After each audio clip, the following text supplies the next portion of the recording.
Hello and very good afternoon. Very warm welcome to all the dear students to our ODA's YouTube session, where today we are going to learn about the animal adaptation. So before moving ahead, my dear students, I would believe that all of you are doing well and fine. So I would like to introduce myself here. This is Sayyida Nayaab. You can call me Nayu ma'am or Nayaab ma'am. That is what my students often prefer calling me. I'm a postgraduate in biotechnology and I have more than 4 years of teaching experience. During this journey, I have mentored and taught more than 15,000 students like you, and some of them are also Olympiad rank holders. So I am here as a science master teacher in ODA class, and today I'll be introducing all of you to our ODA app itself. So students, the session that you're watching right now is in a YouTube session, right, where you're trying to learn a concept, but we also have an app, our ODA app, where you can download through the Play Store and get yourself enrolled to our booster course, which has amazing benefits. Here I'll be teaching and I'll be going after some time, right? And what if you have any doubt? To whom are you going to contact? You have no connectivity with this. So don't you worry, dear students. Here in the booster course, we follow dual teacher model, okay, where you will be getting master teacher as well as mentor teacher.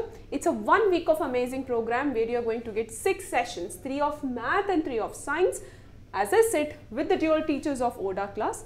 So master teacher will teach you in the live class and mentor teacher will give you a personal support. Apart from that, we also provide you homework and test everything on app itself. It's very easy to do it. And we also provide study materials for the more and more practice. So all these amazing benefits are there in the booster course, but not in a YouTube session. So hurry up students, since the classes are going to start from coming Monday. You have to enroll yourself to this booster course if you like my session. Okay. So moving ahead, today we are going to learn about animal adaptations. So this is the continuity of the vertebrates and invertebrates chapter. So if you just go to the description box and if you can check, there are 2 links about invertebrates and vertebrates, where I've taught you about different animals, their features and everything. So it is linked to that chapter itself, where I'll be teaching you how animals have adapted themselves according to their environment and what are the different types of features they do have so that they can survive in any environment where they are living. So dear students, this topic is going to be very important, especially if you're there in class 4 as well as in class 5. Okay? So in class 4, you do have it in your syllabus, no matter you're from CBSE board, ICSE board, IG, IB, any board you might be. Animal adaptation is going to be there as your core concept in class 4. Whereas in class 5, you're going to have this as the first chapter in your Olympiad exam. Apart from that, this chapter is a base for all of you. It's a foundation chapter for your higher classes. When you go to 6, when you go to 7, you're going to learn this chapter in more complex way, in a more detailed way in the biology part. Okay? So that is the reason why all of you are supposed to listen to me carefully, okay, and enjoy this session completely. So students, what are we going to learn in this session? Here I'll be teaching you the adaptive features for the feeding that helps animals to eat food. Followed by, I'll be also teaching you the adaptive features for the movement. How are they able to move from one place to another? Okay, different animals have their own, different types of adaptive features. Some of them have legs, some of them crawl, right? So all these things we'll be discussing in detail in some time. Followed by, I'll be also teaching you what are the different types of adaptations that the different animals have when it comes to the breathing. So these are going to be our session goals for now, where you will be learning adaptation for the feeding, movement as well as breathing. But before learning all these, dear students, the first and foremost important thing is its definition, right? The definition of adaptation. So students, can you all quickly use the comment box and can you write it? What do you understand by the term adaptation? I want every one of you to use the comment box and write it down. So adaptation, you can see adaptation everywhere here. So do let me know what you understand by this word. Okay, features, what kind of features? It helps them to survive. Okay, what else? Okay, no problem. That's a good try. I'll be defining I'll be defining adaptation now. So dear students, adaptations are special features that each and every organism has that helps them to survive in their habitat So now what is this term? What is habitat? It's the surrounding where you live, where you grow, right? That's the habitat. Okay. So different animals have different types of habitat. Habitat can be, different type. It can be water, it can be land, isn't it? So whatever the features that are there of that specific organism, which is helping that organism to surviving in their habitat, it's nothing but the adaptation. For example, for once in 2 years, you do get new school bags, right? How many of you get new school bags? Yeah, many of us get new school bags. So what do you do to that old, do you miss your old bag at that time? Or do you try to keep all your books in a new bag, right? You take that to the school. Which one would you prefer? Obviously, right? Like when you have a new bag, you try to put all your books, geometry box, stationery, everything. You pack it up, you wear it, and you go to school and you follow this every day. Yes, at start it would be little bit difficult, hai na? But later on you start adapting it. What's that? It's the adjustment. So adaptation are those features that is helping us to adjust, right? Similarly, students, when I say adaptation in terms of animals or any organisms, it's the features that is helping them to survive in that specific habitat. It can be, the habitat can be land, or it can be water, it can be, a hot region, it can be a cold region. Okay, that's the place where an organism lives and survives. That's the habitat, and adaptations are those features that are helping those organisms to survive in the habitat. So students, now as I said, the place where an organism usually lives, grow in nature is called its habitat. So now let us quickly learn about the different adaptive features when it comes to feeding. So all the living organisms need food to survive, right? So do tell me, dear students, do all of us have the same adaptive features for feeding? We humans, birds, snakes, do all of us have the same adaptive features for feeding? No, right? Of course, we have our own adaptive features, so does the other animals. So students, let us categorize in terms of their eating habits. So based on the eating habits, we can classify the animals into herbivores, correct? Carnivores as well as the omnivores. So students, can you tell me what do you understand by herbivores? I'm pretty sure you must have learnt in your lower classes. If not, then it's fine, I'll teach you again. So herbivores are those animals who eat only plant, or the plant eating animals are called herbivores. So students, if you see, herbivores have a special type of adaptive feature, that is, they have sharp, broad teeth for chewing grass. What does this mean? Their teeth are broad. Okay? Their teeth are broad and sharp. So this is that adaptive feature that herbivores, for example, zebra, okay, deer, all these have a special adaptive feature, that's the sharp and broad teeth, because they always eat plants and it helps them to chew the grass. Clear, students? So talking about the carnivores. Who are carnivores? These are the animals who eat only flesh, or you can say that animals who eat other animals. So these animals have different types of adaptive feature because their food habit is different, right? They have a special teeth, that's the strong teeth on both the sides of their mouth, as you can see, right? So there are different carnivores, right? You know, tiger, lion. So when they open the mouth, you must have seen there are two strong teeth at both sides of their mouth, and that's the canine, right? And these sharp and strong teeth, okay, help them to chew the flesh. Got it? So students, a tiger or a lion or carnivore cannot chew the flesh with the sharp and broad teeth. They need a specific teeth just like this. Okay? So canines are that adaptive features that carnivores have, okay, so that they can, chew the flesh properly. All right. Now let's move ahead with the omnivores. So students, many omnivores, even we humans are omnivores.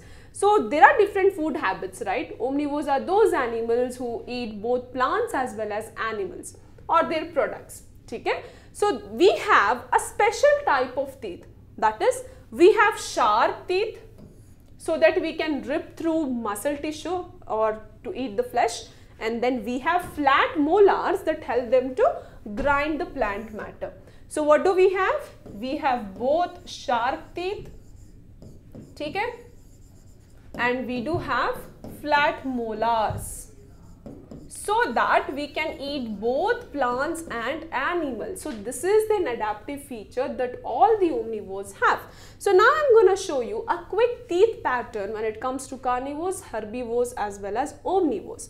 So as I said, dear students, if you observe carefully, right, so all the teeth in the herbivores are same. They are sharp, right, they are sharp and broad teeth. When I talk about the carnivores, see, they have these canines. They have the canines. Talking about omnivores, they have both sharp teeth as well as the flat molars.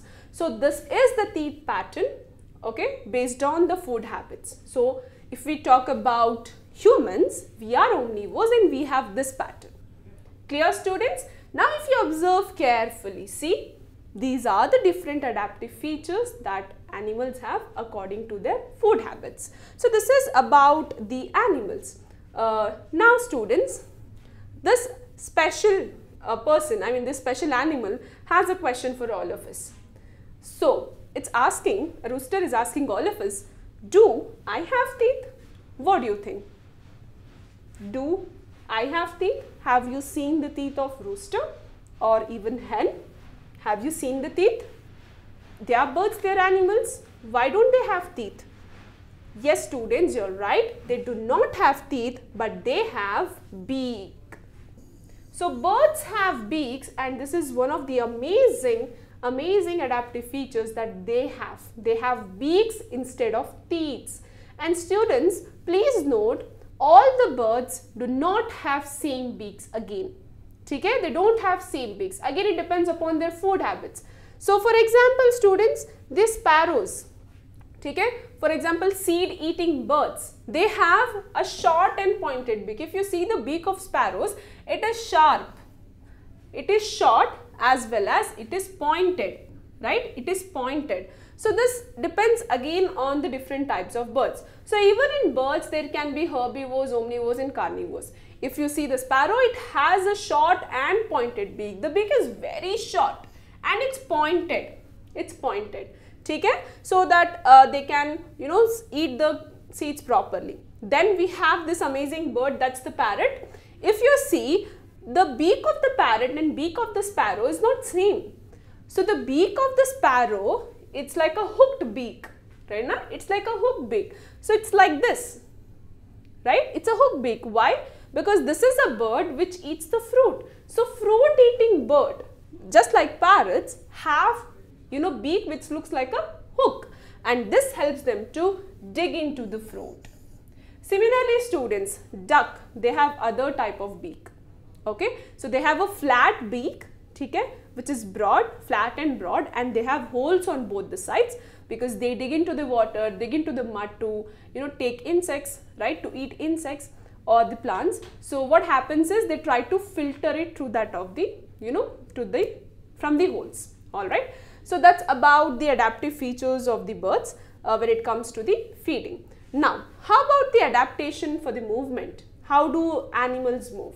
So again, students, as all of us know, we have land animals who walk, right? We have some animals who crawl, we have animals who swim, right? So again, dependent upon, it depends upon the different types of animals. So talking about the adaptation for movement, when I talk about the land animals, the animals who live on land or the terrestrial animals, they have long legs and they do have flexible backbone.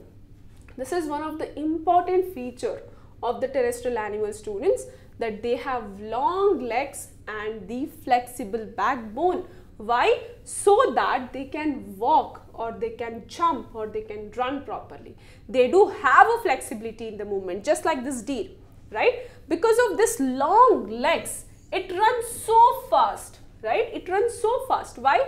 Because it has long legs and flexible backbone. What if it had only short legs? What if it had only short legs? Could deer run so faster than this? No, right? So deer or any land animals, they have this long legs and flexible backbones. Similarly, students, most of the reptiles, they move either through crawling, okay? They move through crawling with the help of short legs. So these are the legs, right? Short legs. So if deer had a short legs, it was supposed to be crawling, right? So reptiles move, this is reptiles crawl, and that is how they move, and that is through their short legs. So students, now these amazing creatures, okay, these amazing animals have one more question for all of us, that is that do we have legs? This is the question that these snakes are asking to all of us. What do you think, students? Do they have legs? If you think yes, press 1 in the chat box. If you think no, press 2. Come on, be quick. I'm waiting for your responses. Do they have legs? Yes or no? Okay. Majority of the response that I can see is no. Students, let me tell you one thing. They have no legs with few exceptions. Okay, python and boa, they do have short legs. You can go and check, after this session.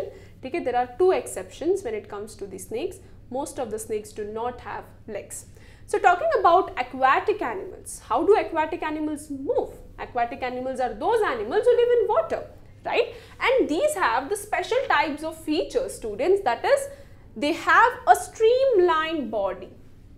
You must have seen an aeroplane, you must have seen a boat. They do have a streamlined body, that is short from the front, okay, broad in the center, again short from the back. What is this? This is called as a streamlined body. So birds and fishes, they have streamlined body that helps them for the movement. So this streamlined body helps the fish to move. Apart from that, students, these fishes have fins. These fishes have fins. So all these fins help the fish to move again. So students, these fishes have 2 types of fins, paid and unpaid fins. So paid fins help them to move forward, whereas unpaid fins help them to maintain the balance. Okay? Help them to maintain the balance. So this is the adaptive feature of fish. Remember, there are 2 features that is helping the fish to move. One is its streamlined body, second is the fins. There are 2 types of fins again, paid and unpaid. Paid help them to move forward and unpaid help them to maintain the balance. So students, apart from that, there is this tail fin. Okay? So this tail fin helps them to change the direction. Clear? So now I have one more question. There are so many aquatic animals in the water, right, apart from fishes. So can you all tell me, do all the aquatic animals have fins? Yes or no? What do you think? Do all the aquatic animals who lives in water, do they have fins? Yes or no? No, right? Why? Because there are some aquatic animals who do not have fins, students. They are not fishes. They either move by changing the shape of their body. For example, you must have seen octopus. While they move, they try to change their body, the shape of the body, isn't it? So does the jellyfish. So these jellyfishes, they have these tentacles. Okay? So tentacles, these, so they have, if we consider this as jellyfish, they have a tentacles. This is the umbrella shaped bell, and these tentacles help them for the movement. So you do not see any fin here. It's the tentacles are helping. So some of them, they move by floating in the water. So all aquatic animals do not have fins. Fishes have fins, whereas other animals, they move through this changing the shape, or they move through by the tentacles, just like the jellyfish. How about aerial animals, the animals who fly? For example, birds, they have wings instead of arms. So we have arms, right? In place of arms, they have wings that helps them to fly. Apart from that, students, their bones are hollow bones. If I talk about hollow bones, these are the bones that are empty from inside. So I have an image here. This is A and B respectively. So B is the image of human bone. Okay? It's a human bone, whereas A is the bone of bird. If you see, when we open the bone of human, we can see it is filled. But if you see the bone of a bird, it is empty from inside. And birds have, birds are light in weight. Most of the birds, they are light in weight because they have hollow bones, and this again helps them to fly. So if you want a bird to fly, it needs to have light weight, it needs to have a streamlined body. But there are birds who have long legs, for example ostrich, right? They do run, they don't fly. Okay, so there are some birds which are flightless again. So students, apart from birds, all the flies, mosquitoes, house flies, even they have wings. But as time passed, their hind wings have been reduced over years and they have become halters. Alright. So talking about the adaptation of breathing, students, large animals have special respiratory organs such as trachea and lungs so that they can breathe just like us. We breathe through, we have a specified organ system in our body, that's the respiratory system, which contains trachea, that's the windpipe, and the lungs. We take in air and we give out, we inhale, we exhale, this is how we breathe. But there are other animals such as amphibians, lizards, birds, mammals, even they also breathe through the lungs. And talking about the animals that live in water, for example fish, they breathe through the gills. So large organisms, they breathe through the lungs, whereas aquatic animals, fish, they breathe through the gills. So this gills helps in breathing. Talking about insects, they have small holes on their body that is called spiracles. They have small holes on their body that helps them to breathe. And organisms, for example, microorganisms such as amoeba, right? So these are the organisms that we cannot see through our naked eyes. And these animals, they breathe through their, surface of their body. Oxygen enters in amoeba and in paramecium through their surface of their body. Apart from that, dear students, you must have noticed one thing, that many of the animals, during winter, they try, to move from one place to another. Why? Because they want to survive, right? That's the migration, the temporary movement of animals from one place to another, in search of food, so that they can survive in that climate, right? So they try to move from one place to another, that's the migration. So apart from birds, even mammals, fish, reptiles and amphibians and even insects, they try to migrate so that they can survive. So most of the animals, they have adaptive features, but there are animals who also try, migrate. Some of them also go to the winter sleep, okay, so that they can save some energy. It's very much difficult to find food, so they do undergo hibernation, that's the winter sleep. Okay, so these are the different adaptive features that animals have, that so that they can adapt to that specific habitat. So in this session we have learnt about the adaptive features when it comes to the feeding. Herbivores have sharp and broad teeth, carnivores have canines, omnivores have sharp teeth and molars, and birds have beaks. Apart from that, when it comes to the movement, land animals, they move through legs, aerial animals, they move through wings, as well as insects, they move through the wings. Talking about the breathing, large animals such as mammals, birds, we do breathe through trachea and lungs, fish breathe through gills, insects breathe through spiracles, and microorganisms through the surface of their body. So dear students, in just matter of minutes, you have learned so many things in detail, and at the end of the day, you are even getting this amazing flow chart where you can revise it quickly. So dear students, you can also learn some more amazing core concepts with this by enrolling yourself to the booster course. It's a 1 week of amazing program. It is going to start from coming Monday, where there will be 6 sessions, 3 of math and 3 of science with dual teachers of ODA class. You will be having both master teacher as well as mentor teacher. Master teacher is going to teach you in the live class, and for the post class support, to provide you personal support, we will be assigning you with an amazing mentor teacher. Apart from that, we also provide homework and study material in the app itself, and we do provide test as well. So all these amazing benefits you can avail right away by just clicking on to the link that's there in the description box. Click on to the link and get yourself enrolled with the help of your parents by just paying $29, $49 or $99 according to your grades. And once you complete your enrollment, do not forget to download our ODA app from the Play Store. And once you download it, you will be getting ODA coins. And these ODA coins are rewards that we give it to our students. collect these ODA coins, you can visit our ODA mall in the app itself and you can redeem amazing gifts such as smart water bottle, smart watch, Amazon gift card and many more. So my dear students, do not wait, get yourself enrolled right away. And most importantly, do not forget to hit a like, share and subscribe our channel. I'll be back with one more amazing session. Bye-bye everyone.